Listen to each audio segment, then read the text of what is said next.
Ben removed his fingers from the arms of his favorite chair when he realized he could feel the foam underneath them, on both armrests.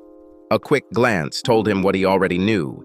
His pathological need to grab onto what he thought was hard had caused real damage in the form of torn upholstery. It is significant that he felt the sensation of the insides of his shelter before the pain from the incredible spasm of the muscles of his fingers. Probably because it was physical pain, and at the moment, physical pain was bullshit. He carefully raised his hands and with difficulty gained control of himself, placing his palms on his hands and holding them in that position.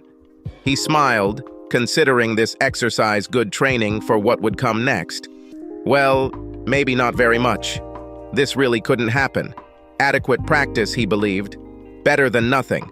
Regardless, those few seconds had to wait, because that was all he got before the front door finally creaked open and the golden rays of the morning sun streamed outside onto the toned figure of the woman standing there with key in hand, with such an expression on her pale, beautiful face, as if she was surrendering to prison to begin serving her sentence. Barbara's green eyes sparkled, and she absent-mindedly and carefreely brushed a strand of her fiery red hair out of them. The curls easily stayed in their new position behind the ear because they were still damp. They were damp because she had recently taken a shower. Ben had no doubt about that, and he had no doubt about why. "Where are the girls?" Barbara glanced with her stunning eyes past her husband onto the stairs, and the question sounded quietly, barely an audible whisper. Imperceptibly, unconsciously, one hand began to fiddle with the tight black dress that hugged those curves, as if she was subconsciously trying to remove the traces of her recent violence against him. Pointless, but she didn't stop. "Where are the girls?" Ben grabbed onto the false calm with such force that his armrests would be envied. "Are you sure this is what you want to ask? Or do they know what I did?" He saw it in her face. After 20 years of living side by side, it was easy to read my wife and understand that she really hoped that he didn't know what she did. He watched this trifling spark die. It was appropriate. "They are sleeping." Ben was generous in answering her question, more merciful than anyone else in history. "They went to bed thinking you had too much to drink and went to see Cynthia since she always provides the driver and her house is much closer to the event." He snorted. "I guess partly right? Well, that is, in terms of drinking. Where you fell..." He raised his palms to the ceiling and shrugged. "A one-room apartment draped in leopard print velvet? You know, I hate it when you're so sarcastic."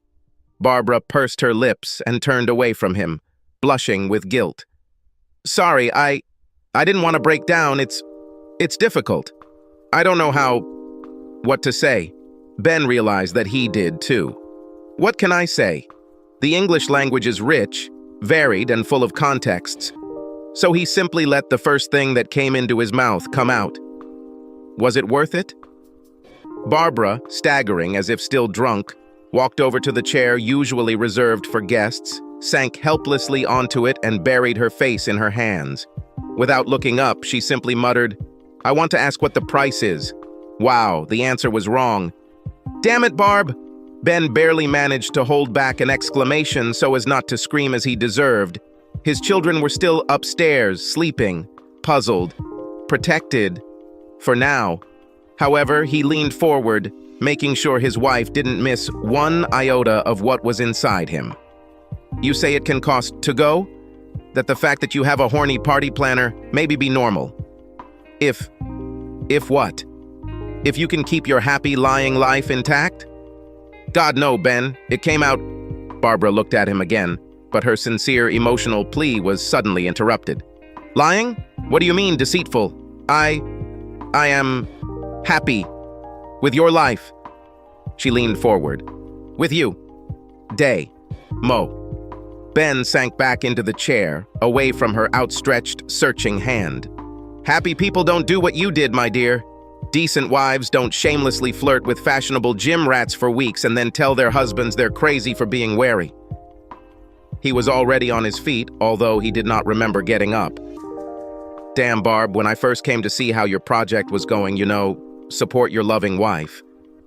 You tried to tell me that he is gay.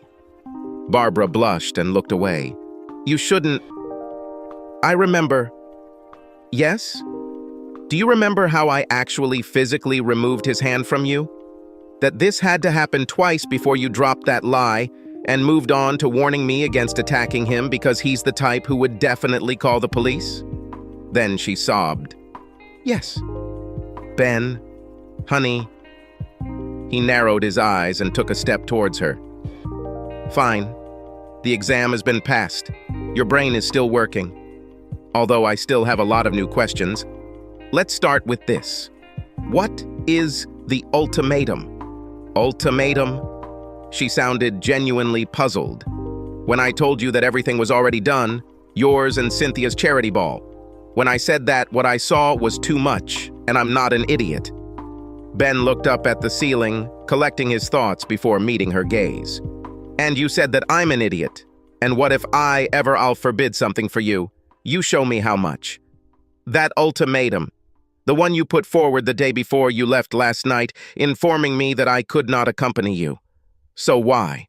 The best defense is a good offense? Barbara laced her fingers together in her lap and studied them intently. What should I have said? The truth. That another man got into my head and stayed there, no matter how hard I tried to get him out? That I was struggling, losing, because I didn't know how to play the game? That I feel something for a man that I haven't felt since college, because you and I are so intertwined that it's no longer an adventure? She finally looked up, and Ben was surprised by the sincerity he saw there. I forgot, Ben. I forgot what was true. I forgot you, even though you were right in front of me. She sobbed again, and real tears began to well up. You are a victim of your own success, my eternal love. You're good, too good. I have never been tested before because you make me happy, my life easy, and my soul content. Todd. She bit her bottom lip briefly because of what she saw in him. And he was like a one-in-a-million guy who was in the right place at the right time. She shrugged her shoulders. I don't even know such a word. He turned me over. Flipped over? She shook her head. I don't know. Yes, flipped over.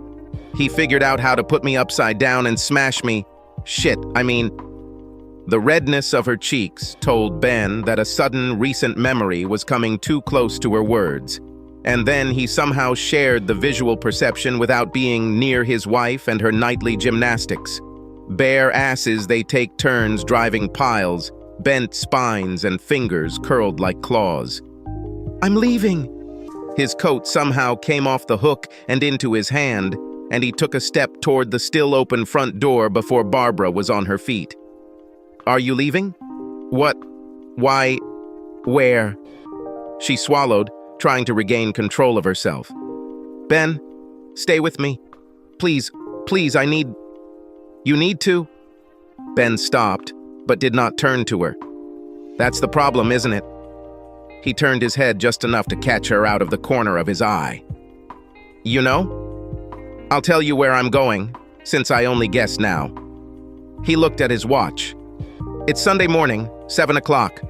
I'm going to let myself into the office, and since no one will be there, I can have the privacy to look through the employee roster and find Candace Tennant's address. Dandy! Candy? Barbara's voice sounded completely horrified. With fake ones, Ben, no. He laughed, shocked that he had it in him, even if it was with malicious intent. No, really? Do you forbid me? Interesting. You should think about this a little.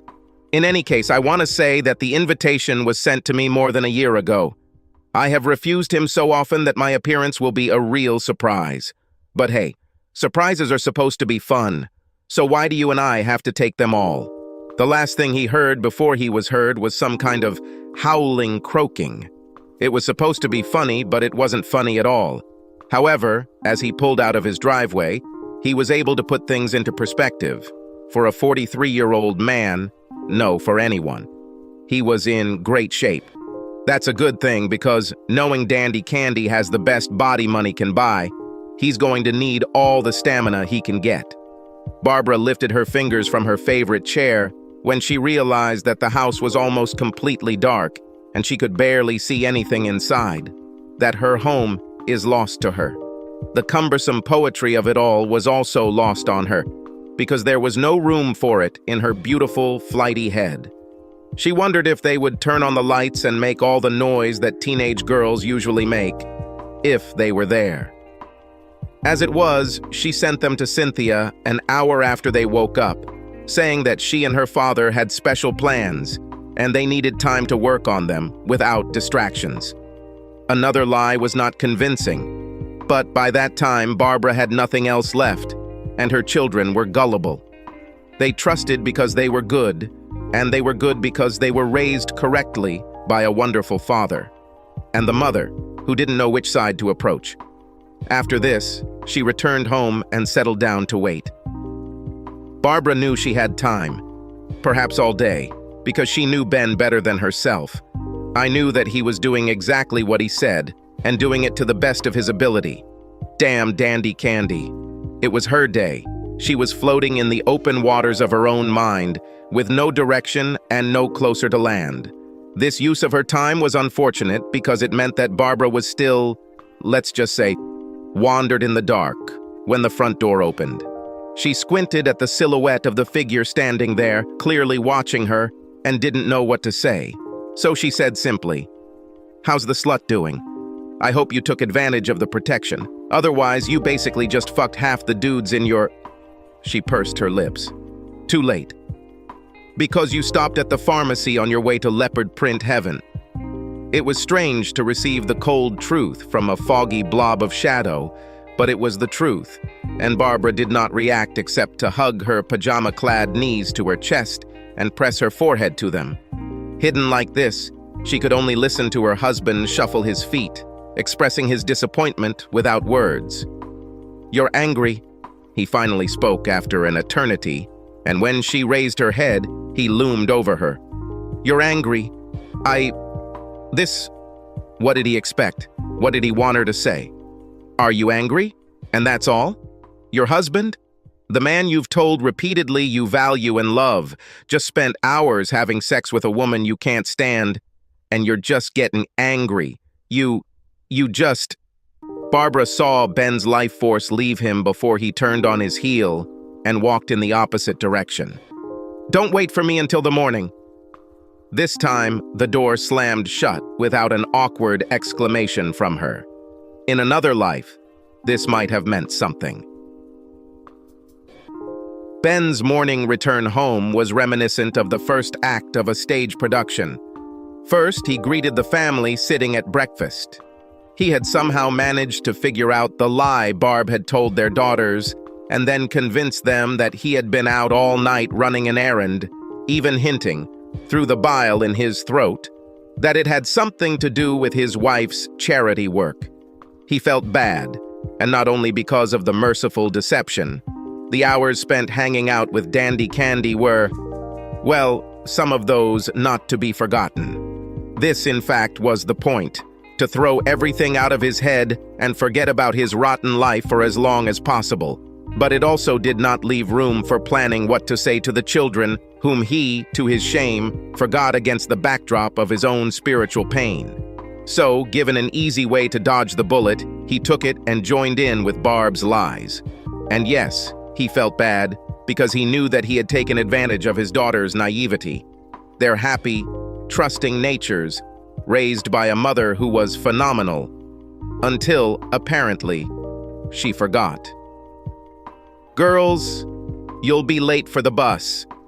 Ben smiled at his treasures as they simultaneously hugged him goodbye, conveyed the same to their mother, and then, giggling, walked out the door. He looked for a long time in the direction where they had gone. A very long time. Enough for what he was doing to become too obvious. "Ben, we have to do this."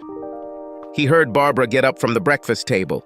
"I'm not angry and I'm not going to scream. I won't, I swear. I'm going to the living room now. Please sit with me." Although it was petty, he waited until he was sure she was out of sight before turning around. After a moment's hesitation, he finally followed her and returned to the heart of their home, where his dear wife of almost half his life had waited in her chair, turning her face towards his favorite chair. She looked at him silently over her shoulder with pleading eyes so loud that they might as well have been screaming. He sighed, resigned himself to the torture he knew was coming, and sat down. "I understand now. Understand." Barb's voice was quiet, and she could only look at his chin when she spoke, but she spoke clearly and understandably. "You needed me to feel it. That's why what I said last night pissed you off." She hiccuped and ran her thumb across her cheek under her eye. "Knocked you out of yourself. You didn't care."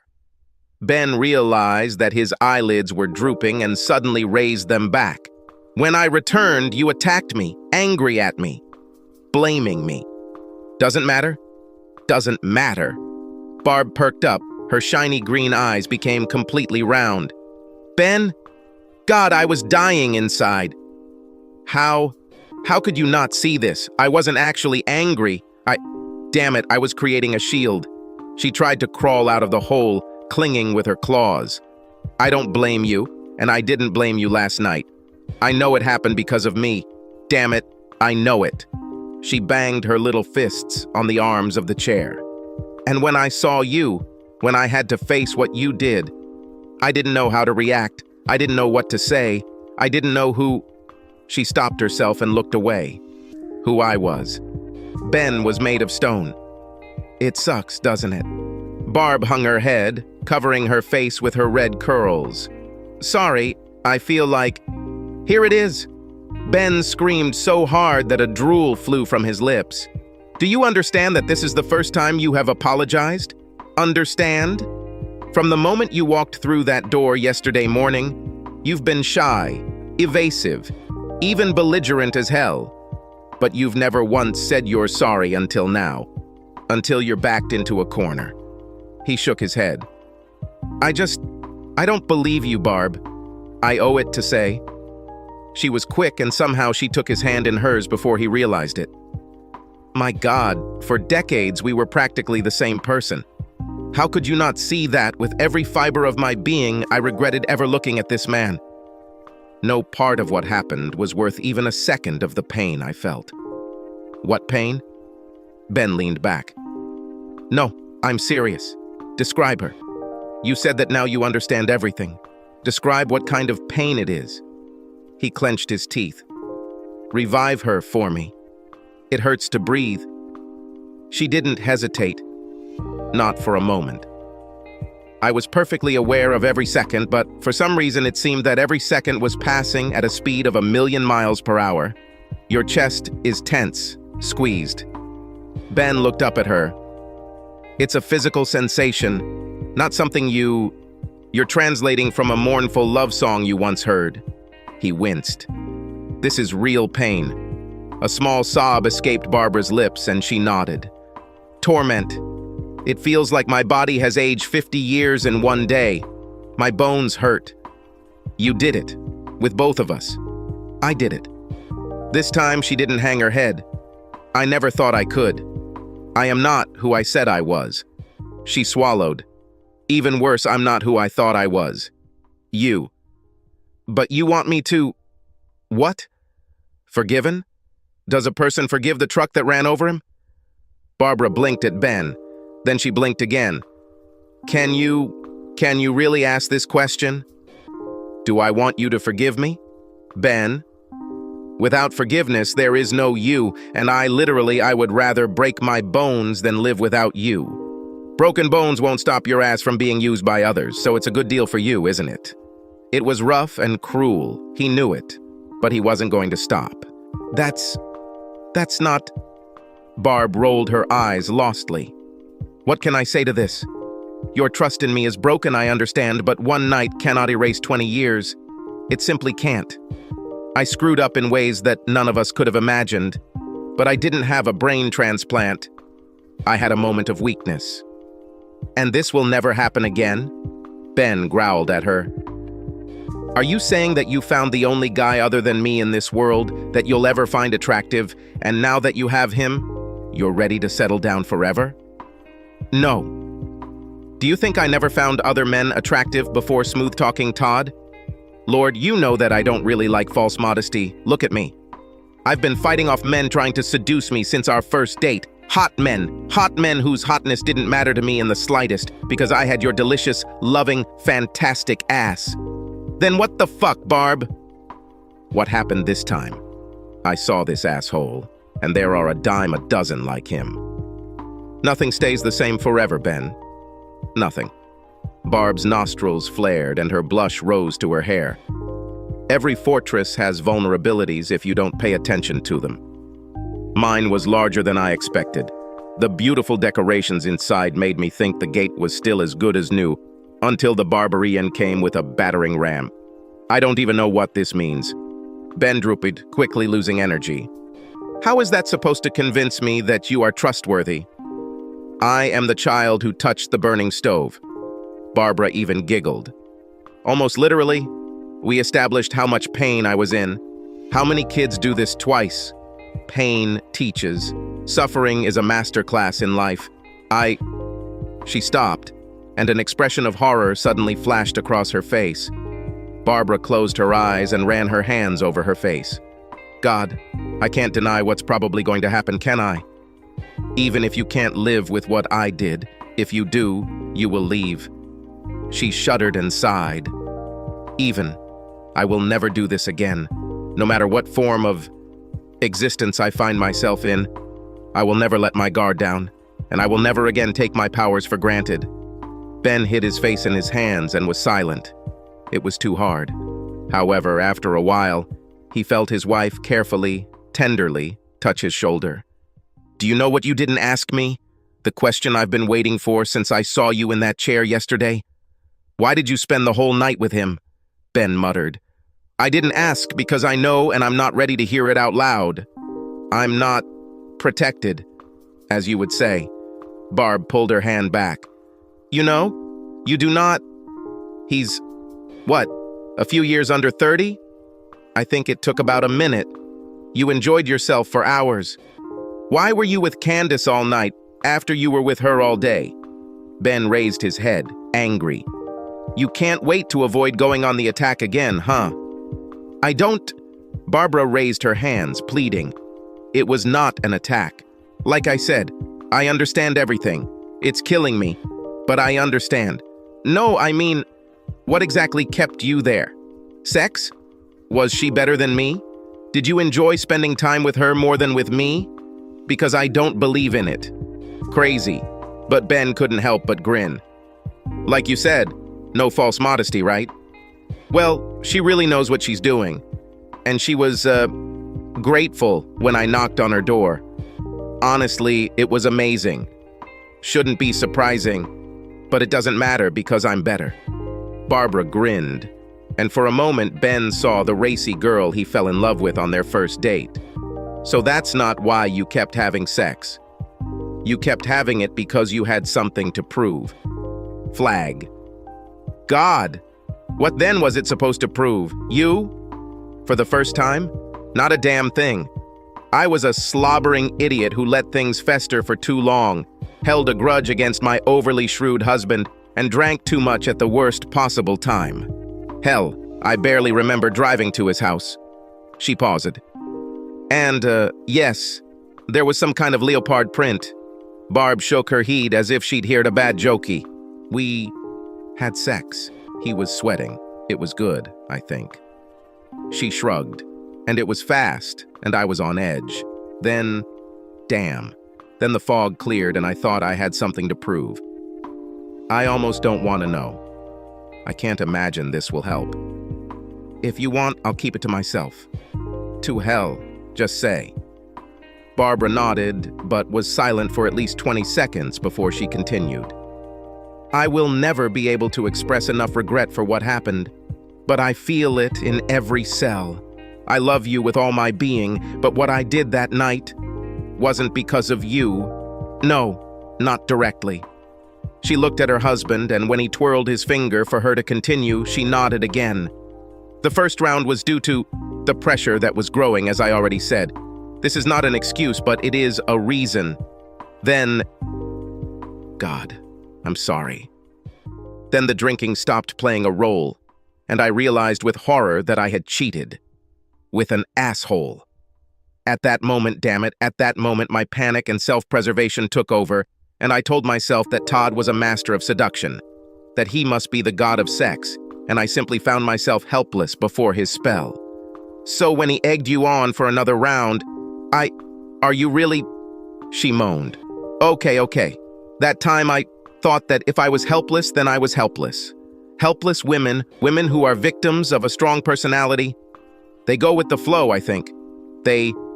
I don't know, they're subdued or some other crap. Too much melodrama, Barb. This is madness. This is what you understand in the light of day. At night, when you have sex, you stop thinking. She rocked back and forth, her nervous energy boiling over, as well as her words. It was the worst possible combination. The dam broke from the very first hole. The asshole was determined, and I had the idea that if I was cheating on my ideal husband, I would have to be helpless to do it. It was something I clung to avoid looking myself in the eye. This was what I had to prove.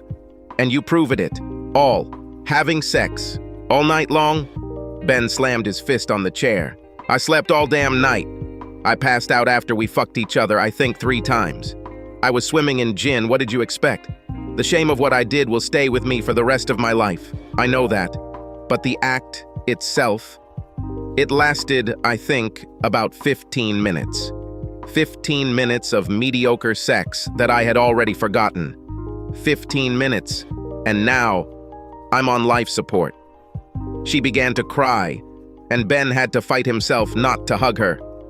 Knowledge is not power, my love. It is a curse. I know this because right here, right now, I am fucking Einstein. I see all the equations, and my heart breaks for both of us. I don't see them. Ben threw his hands up. I really don't see it. Enlighten me. Say you understand.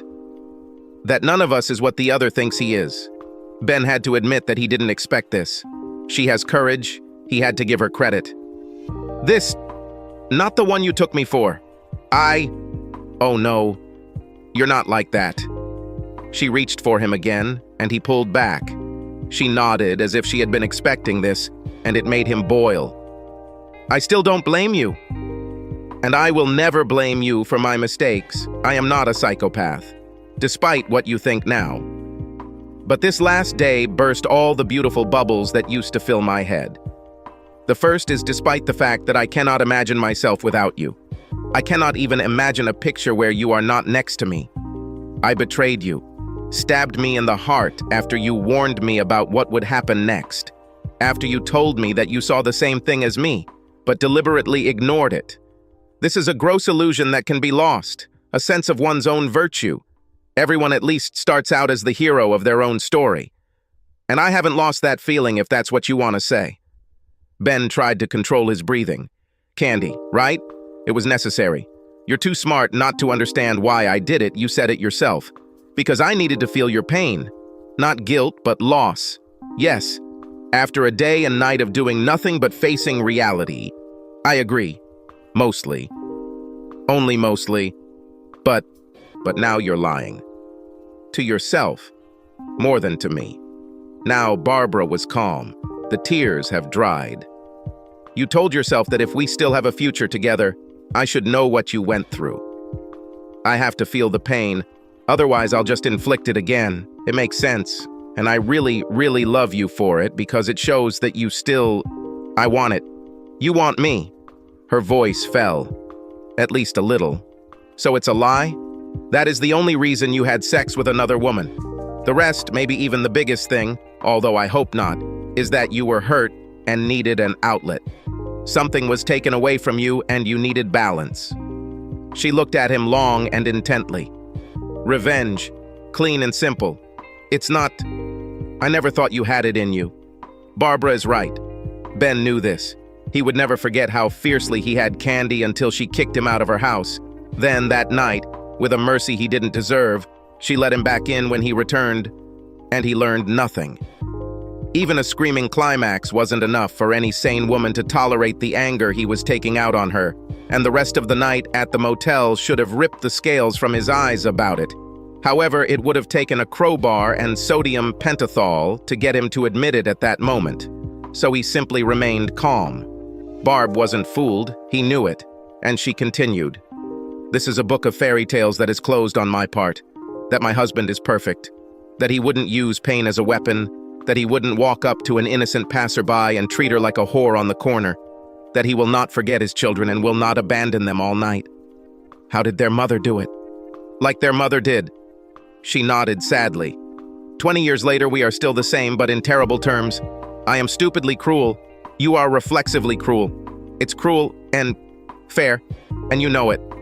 You took it from yourself. About 3 times, I think. Barbara tilted her head. Now she was confused. This? What is this? 3. I don't... My virtue. He smiled bitterly. My status as a hero is in your eyes. Before you posted this just now, I saw it. You asked me 3 times how I could... I don't know you. Your soul, I suppose. He shrugged. You asked it how I couldn't see that you were dying inside, how I couldn't understand that you were completely sorry for what you did, and how I could ask if you even wanted forgiveness. Your confusion was clear as day. You were genuinely shocked that I wasn't just reading your mind. Because you always did. I've never done this. Barb, the ideal hasn't been ripped away, it's tunnel vision. You always do this. Always telling me that I should already know the answer when I ask you a question, and then ignoring it when I get mad about it. You think your idea of my perfection was that I was a saint. The truth is that you just thought we were closer than we ever really were. Her eyes widened, and in an instant, they were wet. No, no, no, no. Don't say that. You can't say that. There was a fortress built with vulnerabilities. Ben had to look away. The ram was not needed. No! With a confused cry, she jumped up and grabbed both his hands in hers, squeezing tightly. I see you're giving up. God, please no. Do not give up. Barb, now it's not even about what you did. Ben let her continue to squeeze his hands. Let her have at least this. Not anymore. Not completely. I believe it was a mistake you wish you had never made. I do. But damn, it was a trap door that opened. Now everything is open and it's... Reality? She stammered, trying to maintain at least some coherence. This is reality. This is us. And you can't come to terms with it? Okay, you're right. I never listen. And I'm right. You react on instinct. And it doesn't matter. What? Ben croaked and did not resist when his wife, the mother of his children, his fiancée and girlfriend, pulled him towards her and pressed her forehead to his. Who are we, Barb? Who should they be? Soulmates? Lovers with promises written in the stars or something? People. This word sounded like a sob. We're fucking humans, and that's all we'll ever be. Ever. We can be. Stop it. Just stop. Ben began to take the first weak steps to push her away. Everything is over. Barb wrapped her arms tightly around his neck, and before he could react, she slid from her seat into his lap, wrapping her knees around him and squeezing their bodies in an embrace. Everything hurt from this. Everything inside him, and the breath at his ear, which carried her whisper, burned his skin. If I were chasing perfection, it's nothing compared to what you are now. Ben tried to push her away again, and although he tried a little harder, his hands were noodles, and his heart was on another continent. Barbara stepped back a little, a few centimeters, enough to take his face in her hands and look into him as deeply as she could. Tell me what you will find if you take this nose from me. She ran her finger over the object of her request. What will you get if you take these lips away from me? Now, a finger pressed against his mouth. Tell me what this person deserves and how you will demand it. Tell me who you will give it to, in whom you can be sure that he will never do anything bad to you. He won't say anything offensive. She will never believe that you are wrong. Never make a mistake, small or destructive. Barbara clenched her teeth, trying to hold back a particularly bitter groan. Tell me, what will she look like? This person who will take my place. Please, please, If you ever loved me, tell me what I can never be. Tell me that there is something in the world that will hug you, protect you, and never let you feel pain again. Barb. Her name was like a razor through his throat, and his fingers in her hair were like a steel vice. Tell me, because if she is real, I will love her forever, for giving you what I simply cannot. Ben closed his eyes and shook his head. What can I even say now? How can I get through this? How can I live with what I know? Ben would like to know whether this question was rhetorical or not. Second by second, Barb pressed her cheek against his shoulder and ran her hands up and down his back. The heart beats in unison with the heart, choosing to accept me, watch me, evaluate me, and decide if I'm worth the risk. You have to decide that our life together was not a lie and outweighs what is terrible inside both of us. You have to decide that we can be better. She pulled away and kissed him gently for a long time before sighing again. You have to believe that I am better than my weakest moment, and I will withstand every dark look, every bitter word that comes my way. Because I have to believe that you are better than the world wants you to be. Ben felt his wife go limp in his arms, as if those words were all she had left. They stayed like that for a while. She was still laying on his lap, and he gently stroked her back, each not wanting to break the spell, not wanting to let life rob them of this timeless, cobweb-like moment. But life is inexorable, and time cannot be stopped. Ben, my beloved Ben, what will happen? The whisper was the sound of raw, exposed nerves. Time is running out. Life demands, and Ben is just a man, helpless in front of her cold face. Barbara leaned against the doorframe, admiring the view of Cynthia's new pool, located to the side of her new house, in the new, upscale neighborhood her best friend's family had moved into just a couple of weeks ago. She could hear the other housewarming guests talking behind her, but it was the noise and the sight of her two daughters splashing around with their friends that caught her attention and kept it riveted. They were cheerful and happy, and the sight of those faces, the outlines of noses and mouths that were so familiar, began the countdown for the tears that, unfortunately, had also been very familiar to her lately. This is cute, they darlings, but you want to come back inside? Barbara felt Cynthia's hand on her shoulder even before the question was asked. There are a lot of people, also nice ones, who would like to talk to you. Catch up. Pause. Find out news about the hermit. It was a joke, and Barbara knew it. However, she suddenly felt resentment towards her friend with stunning acuteness. Fortunately, she appeared for a moment and disappeared just as quickly when sanity was restored.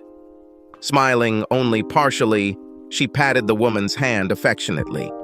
Brr, people suck. She turned to see her friend's face. We are all the worst, Cynthia chuckled. A couple of little girls could ruin that theory. Nope, they are not people, they are angels. Barb's grin was depressingly caustic. I am a man, and do you know what I did? I used them shamelessly, without even hesitating. Cynthia frowned, genuinely embarrassed, and Barb laughed good-naturedly. It's been 6 months since... She sighed. Since he left. She winced, but got over it. And from the very first day the girls returned, after spending time in his new house, I asked them about what was happening to him. Hell, I was so inexperienced that after a couple of weeks, even my innocent little cherubs realized what I was really asking. And what about... Has he met anyone else? Barbara began to play with a strand of her fiery hair, suddenly upset, even though she and Cynthia were closer than sisters. I know Ben isn't like that. We're not divorced, and he... She stopped. Was she really going to say that he didn't have it in him, even though she knew for sure that it was a lie? Had she already retreated back into fantasy? It's deeper for this. Cynthia tried to finish for her, and Barbara simply let her. There is no need to throw it all out needlessly. Ben deep, but knows how to rationalize shallow impulses. They both are. She knows that now. The only real question was whether one of them picked up this trait from the other. or whether they developed this crappy little quirk at the same time over their 2 decades together. No. The big question was, does it make any difference anymore? Anyway, the girls weren't trying to hide anything from me, Barbara continued, suppressing her melancholy so she could have a real conversation with her friend. For I think 5 or so of the last 6 months, they had no problem saying that their father spends quite a lot of time alone. Now, well, lack of practice in lying has shown up, and they've stopped answering that particular question. They just say Ben is distracted. Barbie, I don't know what to say. Cynthia's hand tightened on her arm. Barbara wanted to stroke it again, but found that it did not want to let go and took it in hers to squeeze it, to get an anchor. The other hand, however, was busy wiping her eyes as they met her friends. Paperwork is coming, I can feel it. 6 months in, 6 months of hope are about... She swallowed, then sobbed. It's almost over. I know it. Come with me. Barbara was desperate and becoming a disaster by this point, so she didn't ask questions or resist as Cynthia led her through the house, past the mutterings, to the door to her husband's study. They stopped, and Cynthia looked at her for a long time before speaking again. There's something inside. Something that may or may not be good for you. Honestly, I can't say, but I agreed. She turned the knob and started to open the door, but stopped when she saw her friend's reaction. Barbara tensed, every muscle tense, and her lips curled downward in disgust. No, it's just... You can't do what I'm thinking. Cynthia furrowed her brows in sudden rage. Can I? You know, girl, sometimes it seems to me that we have the same brain, and sometimes I'm sure that we are from different planets. I have no idea what you think is waiting for you there. Barbara narrowed her eyes. I remember planning the charity with crystal clarity, Sin. I remember that you were the one who hired the staff, that you were the one who conducted all these ice-breaking exercises that were a little too intimate. She crossed her arms. I never blamed you. I thought you didn't understand what was going on, but now I'm telling you, if you brought Todd so I could chill out and forget about... The blow to her shoulder was light, but not trivial. Fuck you. Just get in there, bitch. Staring like a beached fish and rubbing her shoulder, Barbara watched as Cynthia opened the office door all the way and left the room without another word, bristling like an offended cat and with no less drama. Shaking her head, Barbara decided that curiosity, like a cat, would win and entered the office. And she almost fainted. Damn, Barb, damn. Maybe you should sit down. Then he was next to her, put his arm around her shoulders, and led her to the sofa against the wall of the spacious room with a tenderness that made her swear right now to control herself. Ben. God. How? Why? The eyes suddenly widened with panic, and the struggle was not to control himself, but to not choke. She looked down at her, still, husband's hands, confident that she would see. Oh God, Sin. She said it wasn't. It might not be good. Sure enough, there was a large brown envelope swaying in his weakened grip. She covered her mouth with her hand and closed her eyes. Everything was quiet for a few seconds. Then she heard a rustling sound as Ben sat down next to her. Finally, she moved her hand but could not lift her eyelids. But it had to be done. Fine. Okay. I think I knew this would happen. I was just hoping for girls. I just hoped the little imps would keep their mouths shut. Ben even laughed. It looks like they somehow succeeded. Managed? Barbara opened her stunned eyes and saw that the envelope was also open. The contents turned out to be not legal documents, but photographs. Beautiful. What the hell? Our history was trash. Ben looked into the distance, out the window, while he spoke. It was not just a fiction, but a bad fiction. The setting was too idyllic, the characters too perfect, and the actual plot was ignored because it left you fidgeting in your seat. I know. Barbara leaned back, allowing herself to ease a little of the tension that gripped her. Everything was happy and sunny, and the first dark cloud ruined the whole picture. That's why we're starting to write a new one. Illustrate a new book with details, characters with shitty personality traits that piss everyone off, and illustrations with, details, like dark lines. When her husband shrugged, his stupid, wide grin that Barb missed so much appeared. Crap. I'm not good with metaphors and stuff. She touched his cheek. Ben, you seem strong. She laughed too loudly, unable to contain herself. She felt as if someone had brought her back to life. Damn, I feel like I'm at a poetry recital right now. He smiled at her a little more. Then the smile faded and he let out a big sigh. Barb, I won't apologize. For leaving. I had to. It was too hard to be around you after...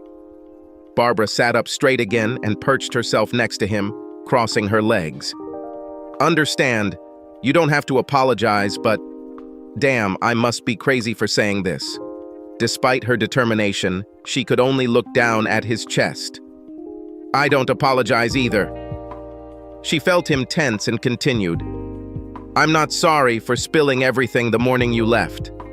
I could throw myself at your mercy, declare that I am the worst bastard alive, that I don't deserve you, and that I'm ready to do anything just to stay with you. But that would be an even bigger lie. You are not mistaken. Ben still didn't move, despite the confession. We really deserve each other. She began to look up, moving a few centimeters. With all my being, I know that for each of us there is no one better, and I would not want it to be so. What happened? She froze, then shook her head. Damn, I'll just say it. It was good. This was necessary to ensure that we were honest and that something worse would not happen.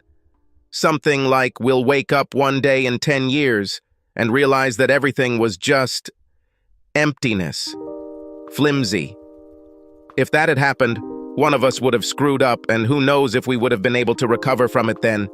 Barbara braced herself, turned her body to finally take him fully into her again, and took his handsome face in her hands. I mean, we're not young anymore, but we are not old either. Ben put his hands on the backs of her hands.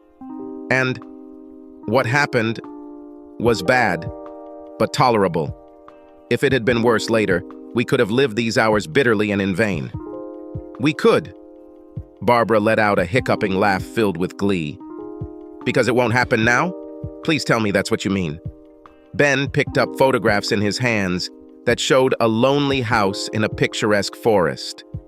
The girls liked the idea when I suggested it to them, and Cynthia hates it, but is ready to give me the go-ahead. He snorted slightly. She thinks I'm a coward, I know, but I also know she feels guilty, and I took advantage of that to force her to set it up. Barb rubbed her shoulder again. I'm probably not so guilty anymore. Ignoring this, Ben continued, we are leaving for a month. Let's go to this place that I, already rented. He watched her, and she saw that he was waiting for her indignant outburst in response to his assumption. She responded by clinging to him and throwing her leg over his. I think I understand. A place where it's just us, where we should live without anyone's interference. She smiled. Trial. Cynthia will take the girls. Ben rubbed the back of his head. After I saw them in the pool when I arrived, I think the real problem will be getting them out of here when we get back. There will be 2 of us to do this, no doubt. Barbara stroked his chest, but not in a sexual sense, but with need. The need to feel him again, to know that he is real and with her. When are we leaving? Ben kissed the top of her head. I can't get enough of your courage. I live for your confidence. She kissed his chin. I hate your giggle. I hate that mole on your forehead. When you kiss me, my manhood hardens every time. And when you try to be creative, I know I'll probably have to massage your ego for a week afterwards. Every time you show ingenuity, I then float in the air for a week. Ben lifted his wife's chin up. One day I'll be an impatient fool again. Probably soon, whether I like it or not. Barbara rolled over and settled on her husband's lap.